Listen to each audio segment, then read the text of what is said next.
Good evening, everybody, and thank you very much.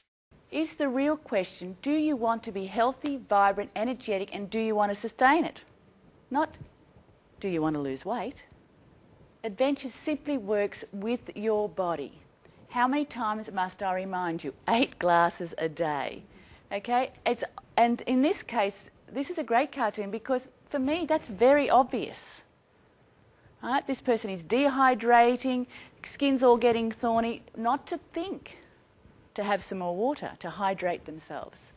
And sometimes that's what happens to us. We actually expect other people to tell us, you know, what to do, and we trust that. So when we see it on TV and people spend lots of money on it, you know, we don't realise that they're trying to sell a product to us. They're not necessarily trying to help us get healthier and sustain that health.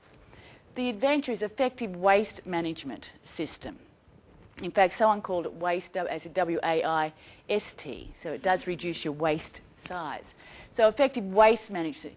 In fact, this particular Adventures in Weight Loss also supports your endocrine system in helping you produce happier hormones. It boosts our serotonin. Serotonin is the happy hormone. Serotonin is that wonderful hormone that some of us might recall that when you just wake up in the morning when you're kids and you couldn't wait to jump out of bed, and it's a sunshiny day. That's serotonin.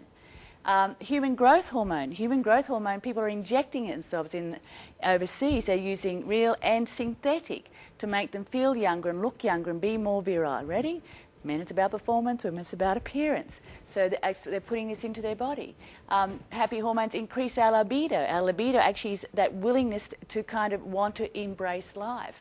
Increases our dopamine production. So all of these kind of things in this adventure, in this process that we're talking about today, we are stimulating your hormones to actually work more effectively and efficiently.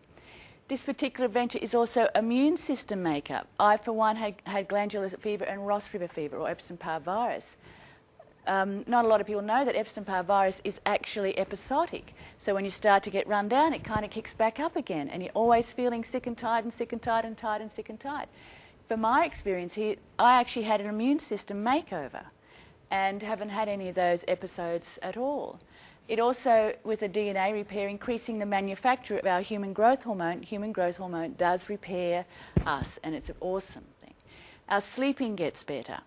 Okay, we start to feel naturally tired because we're not having all of that sugar that keeps us going and overstimulates us. And so what happens of an evening is that there's a window of opportunity for us to go to sleep. And that's actually based on our hormones, on our endocrine system. And what happens is sometimes you might realise that you get a bit tired, you know, probably about 8:30, 9 o'clock, 9:30. Now, if you miss that window, you get a second kind of wind, don't you? Right? And before you know it, it's bloody 1 o'clock. Sorry about that, David. So, and, you know, and so here we go again, and we've had something to eat, and then we're kind of stimulating our whole system again. Now, melatonin kicks in this window of opportunity. And melatonin is that kind of hormone that helps us have restful sleep. And restful sleep is we go into REM sleep, which is our rapid eye movement sleep. And that is really healthy because when we're in our rapid eye movement sleep, that's when we start to kind of go, you know, filing into our subconscious, oh, no, I don't need that, don't need that, oh, I don't need that, don't need that. So we actually clear out a lot of clutter in our, you know, from a psychological, emotional, mental approach. Now, just say melatonin is kind of like a big sack. So around that window of opportunity, you get this big sack of melatonin. And during the night, it starts to deplete. Right? And in the meantime, you're getting to more REM sleep. In REM sleep, you manufacture more human growth hormone. So then what happens is, as it depletes right down to there's no more melatonin, that kick-starts the serotonin. And then you wake up happier and healthier and ready to embrace life. So our body is an awesome, awesome organism. So we have a healthier heart, livers, kidneys, lungs. Guess what? Because there's no extra pressure on them. I was talking earlier about going off to the local Swedish supermarket and buying some furniture and having to lift up 40 kilos.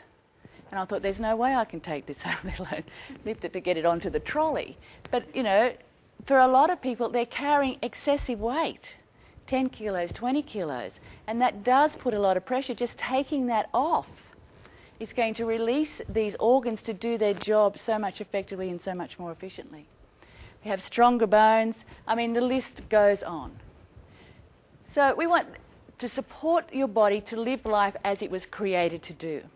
And there's this wonderful thing called homeostasis. When I first came across this, and I'm sure, you know, for me as a lay person, be it I'm a psychologist, but essentially this blew me away because it helps our bodies maintain a constant internal environment. So, and when your system is in this state, it is its normal, healthy, resting state. Okay, so what tends to happen there, it's happy, it's working itself effectively and efficiently. When it gets disturbances, we disrupt the normal state. The system will start to restore immediately and it'll do whatever it needs to do the best way it can in the condition that it is. So it keeps trying to compensate, and after a while we put on more weight and more pressure, so our bodies start to overcompensate. So essentially we blow ourselves out of this natural state.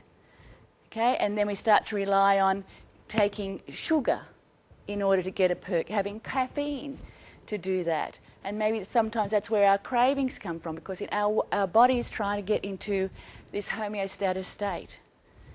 Now, food is medicine, and in using food as medicine, we're actually treating our bodies and supporting our bodies to get into this state.